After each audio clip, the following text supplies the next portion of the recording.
সেদিন অশোকনগরে ঘুরতে গিয়ে আমরা যেখান থেকে খাবারটা খেয়েছিলাম, মানে যে রেস্টুরেন্ট থেকে রয় জাইকা, দারুণ ছিল।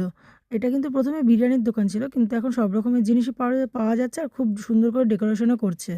আর আমাকে কিন্তু ওরা ইনভিটেশনও করেছে যে, "দিদিভাই যখন কিন্তু এর ওপেনিং হবে পুরোপুরিভাবে আপনি কিন্তু অবশ্যই আসবেন।" তা যাই হোক, এটা কিন্তু দত্তপুকুরের 99 রেস্টুরেন্টের একদম উল্টো দিকে।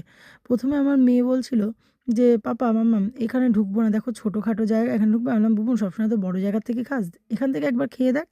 আর সত্যি আমরা কিন্তু এখানে ঘুরে মানে ঢুকে নিরাশ হইনি। A1 খাওয়া-দাওয়া কিন্তু। ১ম এ কিন্তু ঢুকে আমরা একটা কফি মানে আমরা সবাই মিলে কিন্তু কফি অর্ডার করে নিয়েছিলাম। যেহেতু আমাদের খুব মাথা ধরেছিল। আর সত্যি কথা বলতে এত সুন্দর কফিটা বানিয়েছিল, দেখো একদম দুধ দিয়ে খুব গাঢ় করে বানিয়েছিল। খেয়ে কিন্তু মাথা ধরাটা কমে গেছে। আর তারপরে কিন্তু আমরা অর্ডার করে নিয়েছিলাম আমাদের জন্য ফিশ ফ্রাই, মানে ডায়মন্ড কাটিং ফিশ ফ্রাই। আর মেয়ে কিন্তু মেয়ের জন্য অর্ডার করেছিল গন্ধরাজ ফ্রাইড মোমো। আর তার সঙ্গে ছিল ওয়াটারমেলন মোজিতো মকটেল। ওফ! দারুণ ছিল মকটেলটা। আর গন্ধরাজ মোমোটাও দারুণ ছিল, ফিশ ফ্রাইটাও দারুণ ছিল। আর আমি আর আমার বরমশাই, মানে আমরা কর্তাগিন্নি দুজনে অর্ডার করেছিলাম মিক্স হাক্কা নুডলস, মানে এগ, চিকেন আর প্রন ৩ টেই ছিল।